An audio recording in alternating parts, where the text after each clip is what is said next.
Alrighty, let's take this pendant back, folks. We got our Pendant of Courage, and now we get an ancient artifact from the sage himself. Let's see what that is all about, folks.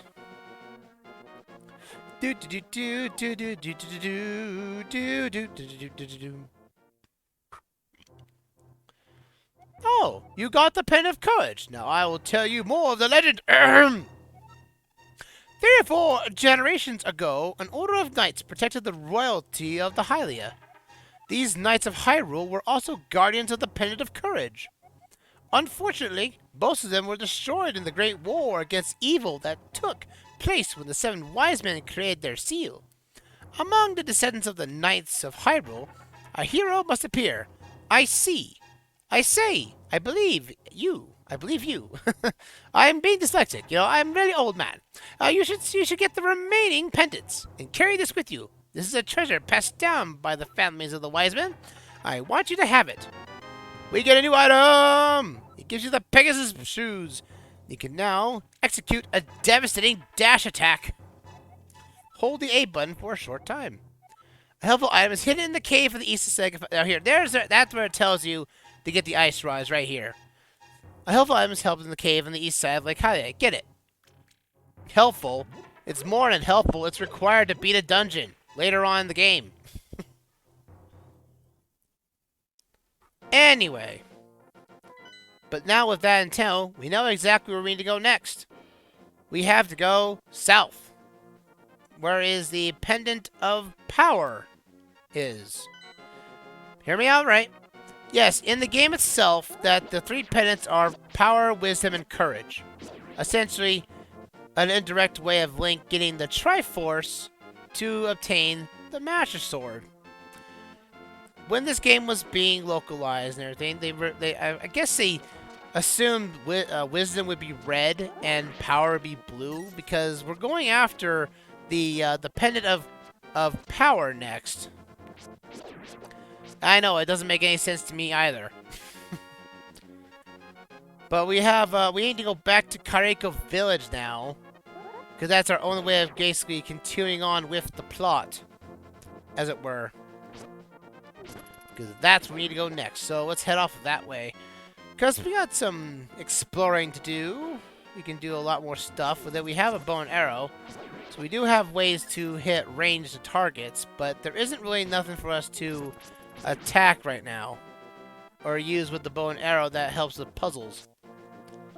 Actually, kind of think of it, there actually isn't really anything that has... I want to say there actually is no switches that require the bow and arrow to be used with. I think at this point in time during the game's lifespan, or at least, when the games were being released, that the bow and arrow was just really just a tool to kill enemies from afar. Wasn't really helpful, and I would say like the first game I realized that technically the bow and arrow was used for puzzle solving was probably Minish Cap, most likely. Where there was switches on the walls that you could hit with a bow and arrow only, exclusive for it. So if you didn't have it, you couldn't continue on with that room at all. Quite effective story playing, I might say. Let's head off here to the left. And we need to go into the library. That is not the library. This actually is a shop, I want to say.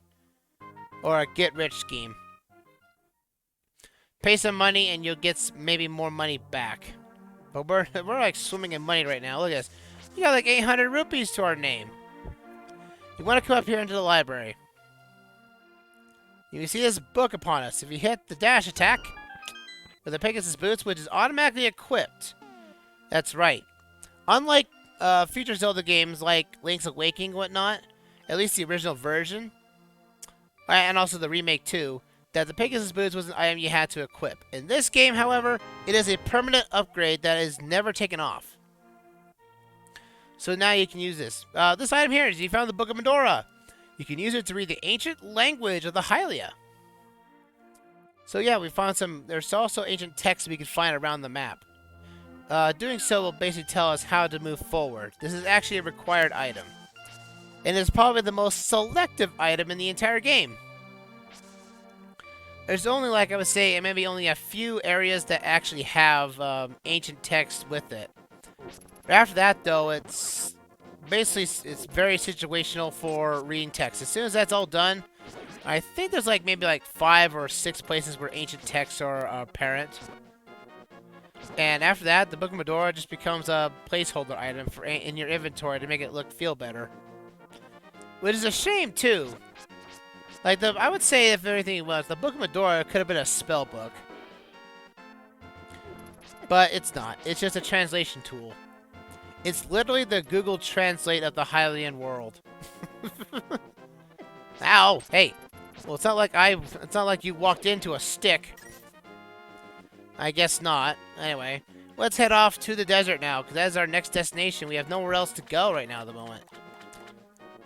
The item we get in the next dungeon, however, will allow us to explore more of the world after the fact. Because after Dungeon 2, we actually have to explore the world in order to get, you know, a sense of direction and whatnot. So let's head over here to this guy here. Ooh, hello.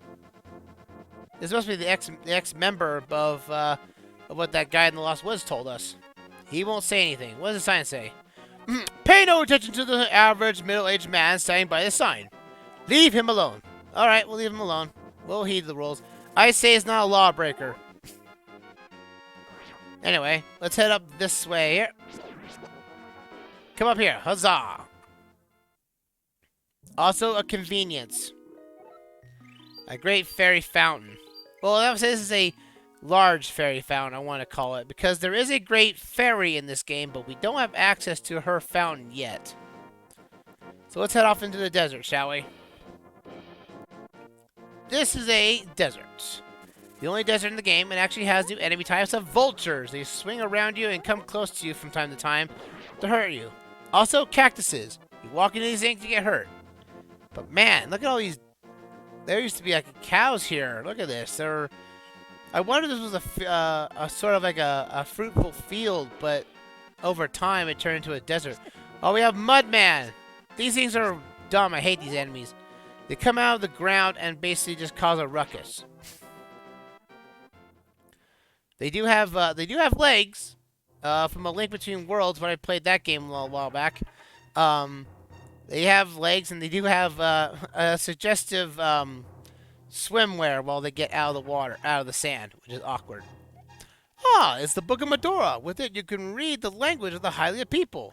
Yeah, this guy will actually tell you to go to a library to get a book. The Book of Medora. You come right here. There's a bombable wall down here to the south. And we get here a piece of heart. Booyah, number 2. This one, that heart piece stumped me for a good while. Which is odd, because like after you get the Book of Medora, you just don't think of going into this cave anymore. Because like, oh, this guy is just telling you about it. But no. He tells you about it. He tells you about the book. No worries there. Alright, we gotta watch out for the mud man. He's gonna come out of nowhere and give us all kinds of reckoning. Alright. Get away from me. There we go. Alrighty, let's continue on with our next dungeon here. Yeah. Again, this game is very quick to get everything started. Because the game wants you to explore and get new stuff and everything, but we've already collected the majority of the stuff, so we come back here. Actually, I'm going to show this off without the Book of Medora. If you come up to stuff like this, you'll have this text that looks like this. Something you can't read. Get the Book of Medora on your hands. And it should, here we go, like this. To open the way forward, make your wish here and it'll be granted. So we have to make a wish. And by that wish, allows us to move the statues in awkward directions. Alright, let's go into our next dungeon, folks. Huzzah! Very quick, like I might say. Welcome to the Dungeon Temple number 2, the Desert Palace. This palace, not my favorite. It kind of feels unfinished. It feels, I want to say it's an unfinished dungeon that they had to make finished because of time constraints. Because there is a room in this dungeon that has, like, no purpose, no enemies. Also, we have new enemy types. We have Beamos. Invincible enemies, but if they get a sight of you, they shoot a laser out of their eye. Watch out for that. Also, we have levers, our first introduction of these enemy types. They're mostly exclusively inside dungeons. You usually don't see them anywhere else. Which is interesting because after this game, they're basically, you know, they're... We also have the lever masters, I want to call them. And also different colors of levers that come out of the ground. Because this is not carpet. This is sand. I know, it makes no sense to me about that. But this is a desert palace actually having sand as the floor. Hey, these were ancient Hylians. They know exactly what they made. There. Get these armor guys out of the way. Again, the game is telling you out, hey, you got a bows and arrows last dungeon, but there are enemies that still get used to it. So, use it up like that. We come in here, we get a chest. This chest contains the map. Not bad at all. And this place is sort of massive with, you know, a wide portion of the first and second floors, but the second floor is kind of like a linear hallway. There is one dungeon later on, right down the line, that's going to be a pain in the backside, and it will be a big pain in the backside if we actually tackle it early as possible. But we'll tackle that dungeon in a different way. Take care of those. Now, I think it's this room I was thinking about. Yeah, this room. All it is a trap room. It has 4 levers and a master lever to take care of. Nothing more about this. And there's nothing unlocked from here. It's just a trap. Yeah, it's just a trap room. Nothing more, nothing less. It has literally nothing of value for you. I want to say I don't have a key. There's a key somewhere I need to find. There's a room I have to find that has the key. Oh, I know where the key is. Also, the Pegasus Boots we got earlier work in every room of the game. So if you need to get around faster, yeah, use the dash. It's like a horse, but not. Booyah! Take care of you, take care of you. I'm almost at max rupees at this point. I'm actually quite shocked by this. Oh. Ram into there, and we get our key from our book Medora. What do you guys say? I say it is I, sha-la-la-la-la. You must never fail to find all treasures in each dungeon. Never to fail find all treasures in every dungeon? I will definitely find all the enemies in each dungeon. Why not? It'll be great for us, I think. Look. Come down here. Just checking up on my time a bit. Okay, this dungeon will have to be cut in 2 pieces, I would imagine. Probably for the most part, it'd be best for it. And I don't mind. Again, folks, for most of these playthroughs I do from Twitch, most often than not, I have to make compromises to make it, you know, a short part or a long part, depending how the situation improved. Ah, these enemies. These are cannons. Movable cannons. There's a big key for us. No worries there. But these cannons were basically a concept of a cut enemy type that was basically a guard cannon. It was essentially a blue knight that had a cannon form, and it would use that and use those projectiles as his ammo. For some reason, he was not put into the game, but if you hack the game and put it in, he does have a hitbox and active animations. So, potentiality, it's an enemy that's perfectly usable, but for some reason they just didn't add it into the game. It is weird. It's kind of cool when you see the hidden legends. So that's just the way out to the desert that takes us to nowhere. Hey, get out of here, you. Get out of... You die. I said die, you. Give me back my hearts. Take the back doors. That way we can avoid a Beamos altogether. Huzzah! Dash to victory! We come back over here into this room over here on the left. We have to watch out for a Beamos with a switch right here. And it gives us the big chest, which contains the Power Glove. You got the Power Glove. You can feel strength in both hands. You can pick up and carry stones now. Sweet. We're definitely going to have to use this to kill the enemy now, won't we? Actually, come to think of it, this is the dungeon that doesn't really need the dungeon item to kill the boss. I would say that would have been a kind of a cool concept, but how would you make a boss that's only defeated by stones? Especially when stones are a finite resource in the loaded map selection screen on the loading map. So, yeah, this boss is not killed by it. Apparently, Jars can still kill the lever masters with ease. Ugh. Come on now, you get here. You get out. There we go. Die to everything. Alright, this room here is a kind of an awkwardness.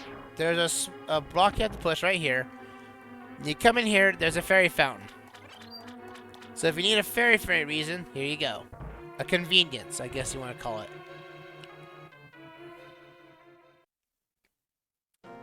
Alright, now we're outdoors. We need to come down this way. Yeah, this is the only time this time happened. Okay, that's actually kind of a lie. I think it's Dungeon 7 will actually do this mechanic where you have to exit the dungeon and come back a different way to continue on with the place. But with our Power Glove we got early, we can now chuck and throw rocks. And now it's time to go up into our next dungeon. Well, the continuation. With a Beamos staring at us. No, not to worry, we can get around him. And we get introduction of another type of enemy that is in every other Zelda game. The flying floors. Wait in this door room right here and just wait for them all to pass. Since Link is technically in a wall tile set, the enemies that are on the floor can never harm anything beyond a wall. So just wait right here and just let all the floor tiles that come out in the shape of a skull to come out and hit you. Hit the wall and they don't harm you. I do this all the time to get around stuff. The only time that's this trick you can't do this trick is when the door you're coming into is a stair. Because the game forces you to come out into the room. Which means you will have to defend yourself against these phantom tiles, I want to say they are. Grab a key and we're going up our door. We're up here and we're off. Ow! You little jerks. Kill you. Kill you. I say you're being a jerk. There you go.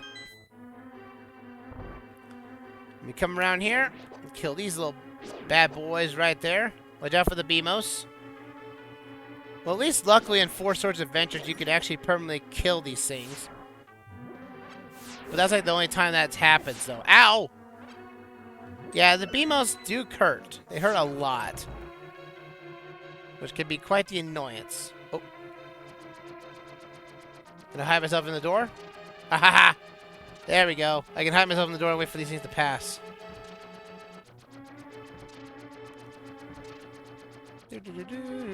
Gotta wait for these things to pass. Wait for them to pass, because I would rather just wait for them to pass. That way I can just, you know, make it ease and just understanding that, hey, I can just survive their attacks. Man, if I'm going to use this strategy to get by any of these rooms like this, I will. Because it just makes it easier on me, because I don't want to lose any more hearts. Especially to this next boss we're coming across. This boss is quite the annoyance. Let's see here. Go up here and open the door. And we get to another concept of a... Oh, we got to get our bow and arrow because we have a red armored guy here. Hey, buddy. Have an arrow to the face. Now, the game gives you magic for this. You need to use your lamp that we haven't used yet. Very much at all. And open up a door.